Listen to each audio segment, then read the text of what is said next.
A veces, arreglar un problema mecánico en una máquina parece, pues, infinitamente más sencillo que intentar calmar el ruido de la propia mente, ¿no?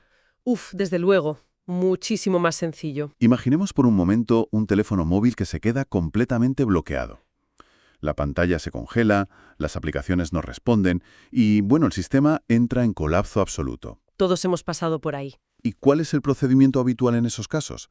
Pues se mantiene pulsado el botón de reinicio, la pantalla se apaga, el hardware corta la corriente, el sistema operativo borra la memoria temporal y en cuestión de segundos el dispositivo vuelve a encenderse funcionando con una fluidez impecable. Claro. Es un proceso binario, predecible y, oye, muy satisfactorio. Roto, reiniciado y arreglado. Es una satisfacción tremenda, la verdad, porque lo mecánico tiene pasos visibles y tangibles.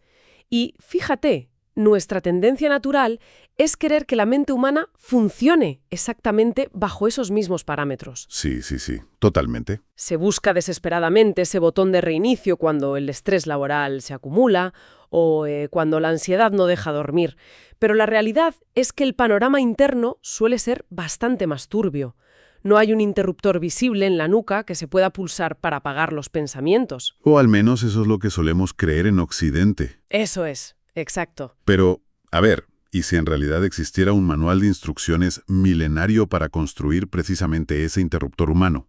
Vale, vamos a desgranar esto. Venga. La inmersión profunda de hoy tiene una misión muy específica. Vamos a dejar de lado los conceptos abstractos y nos vamos a centrar exclusivamente en analizar un único y poderoso verso de los 8 versos del Shinen Qigong. Un solo verso, sí. Hablamos del verso número 4, que es Shinchen Maogong. Y el objetivo de nuestro análisis a fondo hoy es comprender cómo esta frase, que a primera vista podría parecer, pues no sé, simple poesía oriental, esconde en realidad una tecnología punta. Así es una herramienta práctica, o sea, una mecánica pura diseñada para afilar la consciencia, purgar los pensamientos caóticos y abrir la puerta de entrada a un estado verdaderamente profundo de Qigong. Y para lograr ese nivel de precisión, sin perdernos en misticismos, nos basamos hoy estrictamente en los textos del libro 4, capítulo 2 de la ciencia del Shinen Qigong. Textos fundamentales. Fundamentales, claro. Además, cruzamos esa información con transcripciones literales de meditaciones guiadas muy concretas, como por ejemplo las prácticas de absorción y emisión de energía, conocidas como la Qi y Fa Chi Fa. Muy interesante. Y lo que salta a la vista al estudiar estas fuentes originales es que el texto no busca impartir una lección de filosofía moral. Claro, no va por ahí. No. Este verso, Xin Chen Mao Gong, que habitualmente se traduce como corazón claro y apariencia respetuosa, se describe como un engranaje operativo. Es, digamos, un paso a paso fisiológico y mental. O sea, puramente mecánico. Exacto. Para entender su verdadera potencia hay que diseccionarlo con la misma mentalidad analítica con la que fue escrito originalmente, manteniendo el foco en su función sobre el cuerpo y la mente. Pues teniendo clara esa hoja de ruta técnica, vamos a dividir este verso en sus dos componentes principales. Me parece perfecto. Empecemos por examinar la primera mitad, la que ocurre de puertas para adentro, Xinsheng. La traducción literal apunta a un corazón claro y sereno. Eso es. Y las fuentes que manejamos utilizan un par de metáforas visuales que, además de ser preciosas, son tremendamente descriptivas, ¿verdad? Muy precisa, sí. Comparan este corazón tranquilo con el agua quieta y lo describen como brillante, como un espejo. Imaginemos un estanque escondido en un bosque. Si el agua está agitada por el viento, llena de lodo removido y, bueno, corrientes cruzadas, lo único que refleja es caos. Lógico. Resulta físicamente imposible ver el fondo, y esas corrientes cruzadas son el equivalente exacto a nuestros pensamientos cotidianos. Esa agitación del día a día, claro. Exacto. Pero cuando el viento cesa por completo, cuando el lodo tiene tiempo de asentarse en el lecho, el agua quieta se transforma, se vuelve Xinchen, se convierte en un espejo de una perfección absoluta que puede reflejar el cielo entero sin distorsión. Fíjate, hay un matiz en el texto original que eleva esa analogía a otro nivel. El manual define esa palabra, sereno, con un rigor técnico impresionante. A ver, cuéntame. Pues subraya que la serenidad va muchísimo más allá de conseguir una simple calma superficial o de, no sé, sentirse relajado tras un día largo de trabajo. Implica una cualidad de claridad y transparencia absolutas. Es un estado puro sin la más mínima impureza residual. Y aquí el texto hace una aclaración que rompe muchos esquemas. Esta inactividad de la mente, este estado de agua quieta donde los pensamientos simplemente desaparecen, no equivale en absoluto al letargo, Ya, ya. ni a la somnolencia, ni a tener la mente en blanco como si estuviera apagada. Es todo lo contrario. Vale, vale. A ver, un momento porque aquí hay que detenerse y hacer un poco de abogado del diablo. Adelante. Si intentamos aplicar esto desde una óptica moderna, surge un choque lógico monumental. ¿Cómo es posible que tener una mente inactiva, o sea, un cerebro donde literalmente cesan los pensamientos, dé como resultado una conciencia más aguda y afilada? Choca, ¿verdad? Suena a paradoja total. En la sociedad actual se asocia la agudeza mental con la hiperactividad neuronal, ¿no? Pensar a toda velocidad, analizar múltiples variables simultáneamente, cruzar datos, anticipar problemas. Sí, sí, esa es la visión occidental pura. Claro, si se apaga el motor de los pensamientos, pues la lógica nos dice que simplemente nos quedamos a oscuras. Y esa resistencia a la idea es completamente natural. Pero el texto del libro 4 proporciona la clave para desmontar esa paradoja. ¿Ah, sí? Sí, porque la inactividad a la que se hace referencia no es la pérdida de conciencia ni el adormecimiento de las capacidades cognitivas. Es estrictamente la ausencia de actividad mental caótica y fragmentada. Vale, caótica. Imaginemos el ruido estático de una radio vieja mal sintonizada. Uf, qué molesto. Si hay estática sonando a todo volumen, resulta imposible percibir los sonidos sutiles que ocurren en la propia habitación. Al hablar de Xinsheng, el texto se refiere a apagar esa estática ensordecedora. O sea, quitar el ruido de fondo. Exactamente. Al eliminar el ruido, la capacidad de procesar información no desaparece, sino que por fin se libera. Como recita el mantra en las fuentes de las meditaciones guiadas, esta mente clara se expande primero hacia el universo infinito y luego regresa para iluminar el interior del cuerpo. Madre mía. Solo cuando la superficie del agua está libre de cualquier ondulación, puede reflejar hasta el detalle microscópico más ínfimo. Y esa es el hacha verdaderamente afilada de la conciencia, la capacidad de percibir la realidad interna sin la distorsión constante del estrés. ¿Qué forma tan clarificadora de verlo? O sea, que la inactividad no es el premio final. ¿No? Es el requisito mecánico indispensable para que la conciencia pueda dejar de ser, digamos, una bombilla parpadeante y se convierta en un foco láser de alta potencia capaz de iluminar el interior del cuerpo. Lo has descrito a la perfección. Pero claro, ese estanque de agua cristalina del que hablamos no existe flotando en el vacío, ¿no?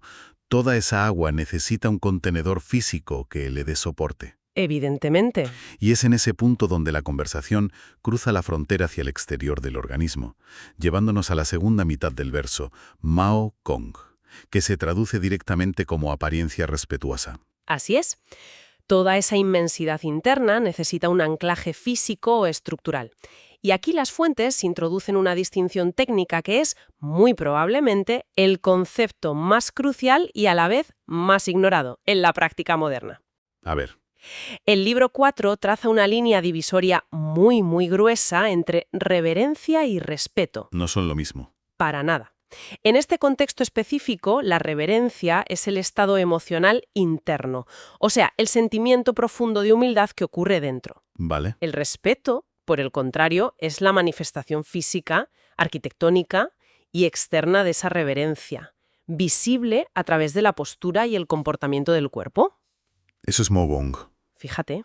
El objetivo operativo en esta etapa de la preparación es que el estado mental cristalino y reverente se extienda desde el interior e impregne la estructura musculoesquelética. Aquí es donde la mecánica del asunto se pone realmente interesante, porque rompe el paradigma occidental clásico por completo.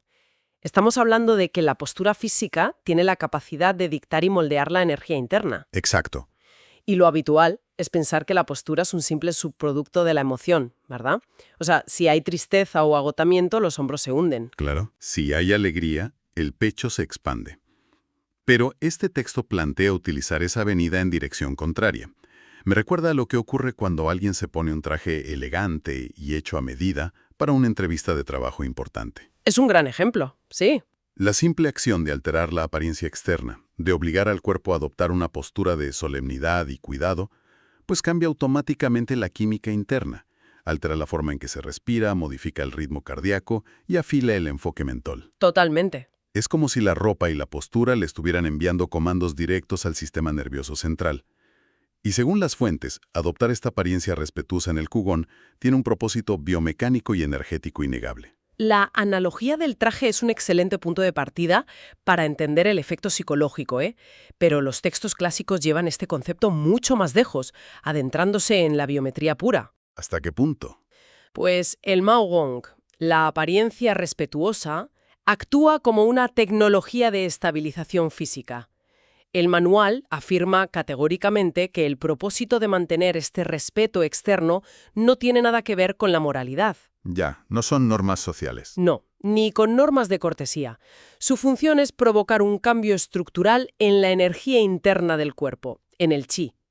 Pensemos en cómo se describe tradicionalmente una postura de respeto en esta disciplina. ¿Cómo es? Pues la barbilla ligeramente retraída, el punto más alto de la cabeza elevado hacia el cielo, los hombros relajados pero firmes y el centro de gravedad hundiéndose hacia el abdomen. Una estructura muy sólida. Muy sólida. Al adoptar físicamente esa solemnidad específica, se alinea la columna vertebral, de tal manera que las vías nerviosas se liberan y el tórax pierde tensión. Y esa arquitectura física obliga literalmente a la energía a dejar de agolparse en la cabeza. Claro, que es donde solemos tenerla todos. Exactamente. Obliga a esa energía a estabilizarse en el centro del cuerpo. Se convierte en la vasija física inquebrantable que permite mantener una mente enfocada. ¡Qué maravilla!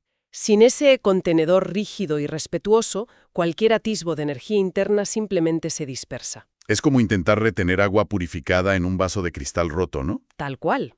Por mucha filtración que haya pasado el agua, que en nuestro caso representaría el corazón claro o Xin Chen, si el vaso, que representa nuestra apariencia física externa o Mao Gong, tiene grietas, Se pierde todo. agua y el vaso por separado, el siguiente paso lógico es observar cómo estas dos piezas encajan en la maquinaria más grande del mantra. Muy importante. Especialmente al analizar cómo este cuarto verso se construye directamente sobre los cimientos del verso anterior.